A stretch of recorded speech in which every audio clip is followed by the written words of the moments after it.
नमस्कार दोस्तों, मैं मनीष गुप्ता आपका अपने इस YouTube चैनल पर हार्दिक स्वागत करता हूं। जैसा कि हमने पिछले लेक्चर में विज्ञान के इंट्रोडक्शन के बारे में सीखा था कि विज्ञान की खोज, विज्ञान के मुख्य भाग और विज्ञान के जनक, और उसके बाद हम जीव विज्ञान के इंट्रोडक्शन के भी चर्चा किए थे पिछले के लेक्चर्स में। वहाँ पे हमने देखा था कि जीव विज्ञान क्या होता है, वह कैसे आया, कैसे वह दो भागों में बटा। अब हम इन्हीं सब चीज़ों को कंटिन्यू करते हुए आगे चलते हैं। आज का जो मेरा टॉपिक है वह टॉपिक है कोशिका, जिसे इंग्लिश में हम सेल कहते हैं। तो आज हम सेल के बारे में डिस्कस करने वाले हैं कि सेल होती क्या है, इसकी खोज किसने की, कैसे इसका निर्माण हुआ, इसे खोजा कैसे गया, इन सब चीज़ों पर आज हम चर्चा करने वाले हैं। तो आइए हम सेल, जिसे हिंदी में कोशिका कहते हैं, उसे समझते हैं। तो यहाँ पे जैसा कि हमने ब्लैक बोर्ड पे लिख रखा है कि कोशिका होती क्या है, इसे हम क्या कहते हैं। देखो यहाँ पे हमने लिखा है शरीर की आधारभूत इकाई। शरीर की आधारभूत इकाई क्या है? कोशिका है, जिसे हम इंग्लिश में सेल कहते हैं। अब शरीर की आधारभूत इकाई कहने का यह मतलब है कि शरीर का सबसे बेसिक पॉइंट, सबसे बेसिक यूनिट क्या है। तो सबसे बेसिक यूनिट जो है वह कोशिका है, क्योंकि हमारा शरीर जो है वह कोशिकाओं से मिलकर ही बना है। तो कोशिका को समझने के लिए आज हम एक छोटा सा एग्जाम्पल लेते हैं। ठीक, जैसा कि हमने एक दीवार बना के रखा है इस ब्लैक बोर्ड पे।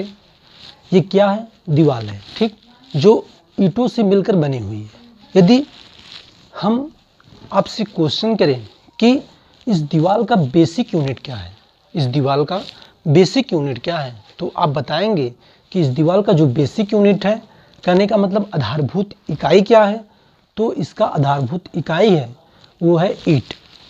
ईंट, यदि ईंट ना हो तो क्या यह दीवार बन सकती है? नहीं बन सकती है। तो कहने का अर्थ यह है, यदि कोशिका न हो तो शरीर का निर्माण नहीं हो सकता है। ठीक, तो यहाँ पे हमने एक एग्जाम्पल लिया है कि दीवार किससे बनी है? ईंटों से मिलकर बनी है। ठीक उसी प्रकार से जो हमारा शरीर है वह कोशिकाओं से मिलकर बना हुआ है। तो आइए अब हम देखते हैं कि हमारा शरीर कैसे कोशिकाओं से मिलकर बनता है। ठीक, तो जैसा कि हमने यहाँ पे देखा है कि यह शरीर की आधारभूत इकाई है। तो कोशिका, ढेर सारी कोशिकाएं, कहने का मतलब कोशिकाओं का समूह। जब ढेर सारी कोशिकाएं आपस में मिलती हैं तो ऊतक का निर्माण होता है।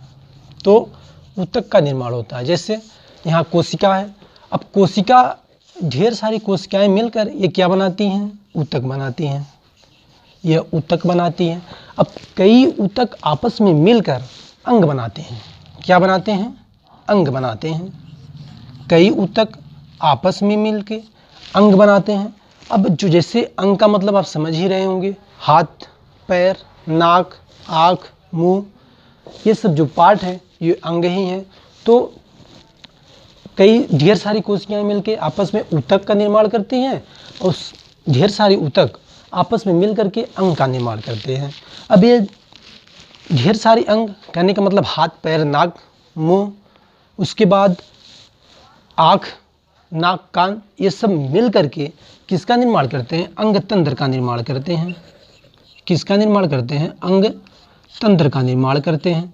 अब ये जो अंग तंत्र होता है यही हमारा क्या होता है? पूरा शरीर होता है। ठीक, जब हमारा शरीर जो है अंग तंत्र तो ही है, कई अंगों से मिलके बना है, तो ये क्या है? हमारा शरीर है।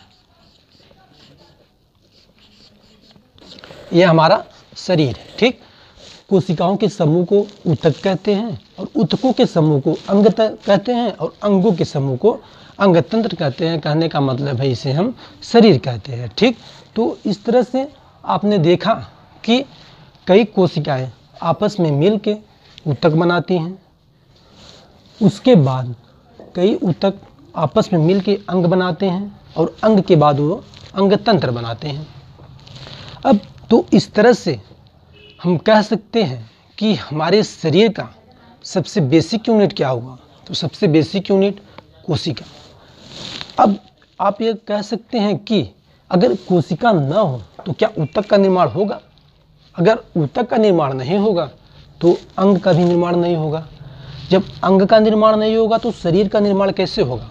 नहीं हो पाएगा। ठीक, तो हमारे शरीर की सबसे बेसिक यूनिट, आधारभूत इकाई कहने का मतलब क्या है? कोशिका है। अब हम कोशिका के बारे में जानते हैं कि कोशिका की खोज कैसे हुई, किसने इसकी खोज की। ठीक, तो जैसा कि आप लोग जानते ही होंगे, कोशिका की खोज रॉबर्ट हुक ने, किसने? रॉबर्ट हुक ने सन 1665 ईस्वी में की थी। किसकी खोज? कोशिका की खोज रॉबर्ट हुक। किसने? Robert Hooke. रॉबर्ट हुक ने 1665 ईस्वी में किया था। रॉबर्ट हुक ने 1665 ईस्वी में कोशिका की खोज की थी। ठीक, तो 1665 ईस्वी में रॉबर्ट हुक ने कोशिका की खोज की। अब इन्होंने कोशिका को खोजा कैसे? बात आती है कि कोशिका को इन्होंने खोजा कैसे। सबसे पहले इन्होंने अपने स्वयं के द्वारा बनाए गए सूक्ष्मदर्शी से, अपने स्वयं के द्वारा बनाए गए सूक्ष्मदर्शी से इन्होंने कार्क शीट, क्या? कार्क शीट, कार्क शीट कहने का मतलब कार्क शीट। कार्क एक पदार्थ होता है जो पेड़ के छाल होते हैं, पेड़ के छाल, पेड़ पौधे जो होते हैं उनके जो छाल होते हैं उनमें यह पाया जाता है। उनमें एक थैली नुमा स्ट्रक्चर होता है। थैली, जब हम पेड़ की छाल को निकालते हैं तो उसमें एक थैली जैसा स्ट्रक्चर आपको मिलता है, कुछ पन्नी नुमा लगा हुआ होता है। ठीक, तो वही कार्क होता है। तो रॉबर्ट हुक ने उसी कार्क को अपने सूक्ष्मदर्शी की सहायता से देखा, और जब उसने अपने सूक्ष्मदर्शी की सहायता से देखा तो वहाँ पे उन्होंने मधुमक्खी के छत्ते के जैसा आकार पाया। मधुमक्खी के छत्ते के जैसा आकार पाया। तो इन्होंने कहा कि यह मधुमक्खी के छत्ते जैसा है। कहने का मतलब है जिस तरह से मधुमक्खी का घर होता है ठीक उसी प्रकार से है। तो इसीलिए इन्होंने इसे क्या कह दिया? सेल कह दिया। सेल का मतलब हिंदी में क्या होता है? कोशिका होता है। सेल का मतलब हिंदी में कोशिका होता है। अब सेल जो है यह एक लैटिन शब्द है। सेल एक लैटिन शब्द है। अब जो ये सेल है एक लैटिन शब्द है जिसका अर्थ होता है छोटा कमरा। जिसका अर्थ क्या होता है? छोटा कमरा। जिसका अर्थ होता है छोटा कमरा। तो रॉबर्ट हुक ने जब इसे कार्क को सूक्ष्मदर्शी की सहायता से देखा तो वह मधुमक्खी के छत्ते के जैसा आकार को देखा वहाँ पे। तो उसने यह सोचा कि यह तो मधुमक्खी के छत्ते जैसा है, इसमें छोटे छोटे कमरे बने हुए हैं। तो वहीं से छोटे छोटे कमरे उसमें बने थे, इसीलिए उसने इसको सेल कह दिया। उसने, रॉबर्ट हुक ने इसे सेल कहा। तभी सेल का वहाँ से निर्माण होता है और सेल की खोजकर्ता जो हैं वह रॉबर्ट हुक को माना जाता है। और सन 1665 ईस्वी में इन्होंने सेल को खोजा था। तो यहाँ पे अब हम समझते हैं कि जो रॉबर्ट हुक ने कोशिका को खोजा, क्या वह जीवित कोशिका थी कि मृत कोशिका थी? जी हाँ। तो जो रॉबर्ट हुक ने कोशिका को खोजा था वो कैसी कोशिका थी? मृत कोशिका थी। कैसी थी? मृत कोशिका। अगर बात आती है कि मृत कोशिका की खोज किसने की, तो रॉबर्ट हुक ने की। अब यहाँ पे बात यह आती है, जब मृत कोशिका की खोज रॉबर्ट हुक ने की है तो जीवित कोशिका की खोज किसने की है? तो जीवित कोशिका की खोज किसने की है? तो जीवित कोशिका की खोज ल्यूवेनहॉक ने किया था। किसने किया था? ल्यूवेनहॉक ने किया था। तो सबसे पहले आप लोग इसका स्क्रीनशॉट ले लीजिए, उसके बाद हम जो है इसके आगे की चीज़ों को देखते हैं। तो आज हम समझते हैं कोशिका के कुछ MCQ के बारे में जो प्रत्येक कॉम्पिटिटिव एग्जाम में पूछे जाते हैं। तो जैसा कि कोशिका से क्वेश्चंस यह बनता है कि कोशिका का अध्ययन क्या कहलाता है, कि कोशिका का अध्ययन क्या कहलाता है। अब जैसा कि हमने आपको बताया, कोशिका का अध्ययन हमने यहाँ पे लिखा है, कोशिका का अध्ययन साइटोलॉजी कहलाता है। कहने का मतलब यह है कि कोशिका को हम इंग्लिश में सेल कहते हैं, कोशिका को इंग्लिश में सेल कहते हैं। अब जब कोशिका को हम इंग्लिश में सेल कहते हैं और ये सेल जो है इसका बायोलॉजी में से क्या कहते हैं, बायोलॉजी में से हम साइटो कहते हैं, बायोलॉजी में इसे साइटो कहते हैं। कहने का मतलब इसका जो बायोलॉजिकल नेम होता है वो साइटो होता है। तो इसीलिए जो हम उसके अध्ययन को हम कहते हैं साइटोलॉजी। तो इसके अध्ययन को हम साइटोलॉजी क्यों कहते हैं, तो कहते इसलिए हैं कि सेल का बायोलॉजिकल नेम साइटो, और जब हम किसी भी चीज़ का जिसके अंतर्गत अध्ययन करते हैं वह उसी के अंतर्गत कहा जाता है साइटो। सेल का अध्ययन साइटोलॉजी कहलाता है। ठीक, तो हम इसका जो बायोलॉजिकल नेम होता है वो साइटो होता है, इसीलिए इसे हम क्या कहते हैं, इसके अध्ययन को साइटोलॉजी कहते हैं। इसीलिए हम इसके अध्ययन क्या कहते हैं, साइटोलॉजी कहते हैं।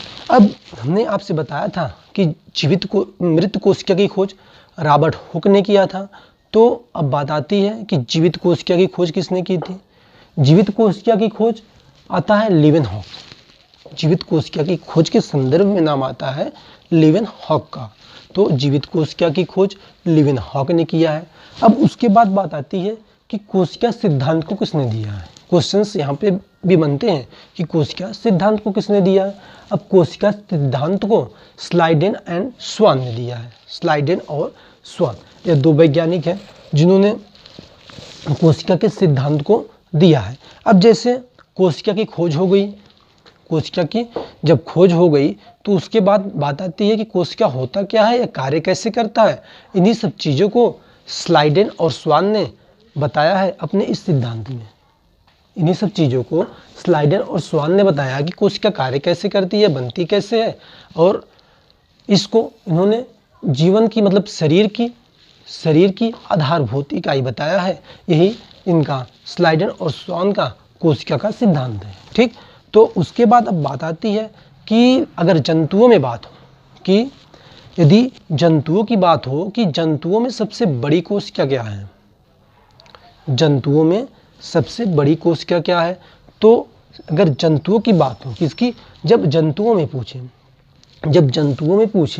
कि जंतुओं की सबसे बड़ी कोशिका, तो शुतुरमुर्ग का अंडा।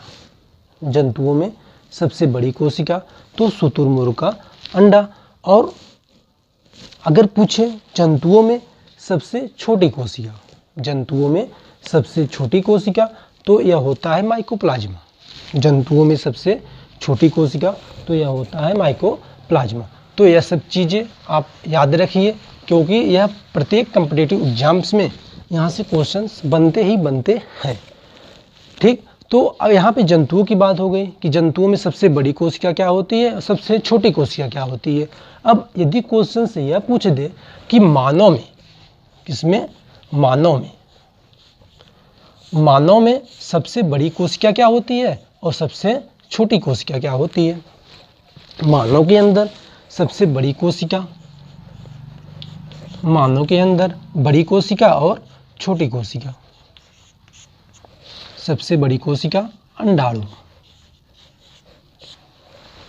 सबसे छोटी कोशिका पूछ दे तो क्या आ जाएगा, शुक्राणु। शुक्राणु, सबसे बड़ी कोशिका अंडाणु और सबसे छोटी कोशिका शुक्राणु। उसके बाद एक क्वेश्चंस और आते हैं क्या, कि मानव की सबसे लंबी कोशिका क्या है। सबसे लंबी कोशिका क्या है, लंबी कोशिका। लंबी कोशिका अगर पूछे दे तो यहाँ पे आंसर आएगा तंत्रिका तंत्र।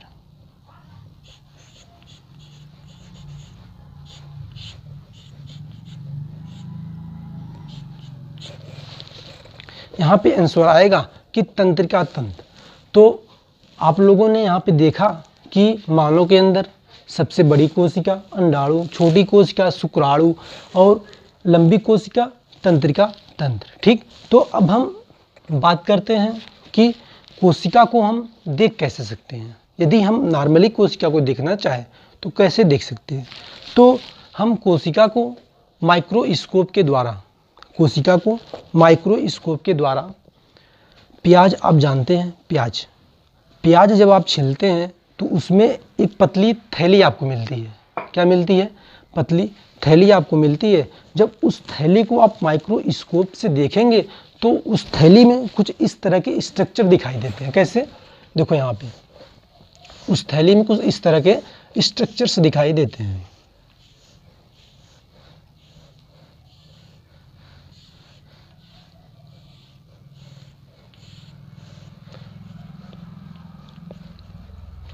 जब हम प्याज की थैली को माइक्रोस्कोप के द्वारा देखते हैं तो यहाँ पे कुछ चैम्बर नुमा स्ट्रक्चर दिखाई देते हैं।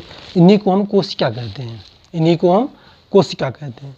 तो ये जो बाहर वाला पार्ट हो गया, ये वाला, इसे क्या कहते हैं? कोशिका, इसे हम कोशिका कहते हैं। और जो आप अंदर देख रहे हैं, ये जो बिंदु टाइप का बना हुआ है, इसे हम केंद्रक कहते हैं, इसे हम केंद्रक कहते हैं। ठीक, तो आज के इस लेक्चर में हम बस इतना ही जानेंगे कि कोशिका का अध्ययन क्या कहलाता है, सबसे बड़ी कोशिका, सबसे छोटी कोशिका, जंतुओं के अंदर और मानव के अंदर। अब इसके आगे के लेक्चर्स में हम कोशिका किन पदार्थों से, किन कोशिकांग क्या होते हैं, मतलब कोशिका किन किन अंगों से मिलकर बना होता है, कोशिका कैसे बनता है, इन सब चीज़ों को हम अगले लेक्चर्स में देखेंगे। आप इसका स्क्रीनशॉट लेना चाहते हैं तो आप स्क्रीनशॉट ले लिए। हाँ, तो आप लोगों ने इसका स्क्रीनशॉट ले लिया होगा। तो अब हम आपसे अगले लेक्चर्स में मिलते हैं। धन्यवाद। जय हिंद।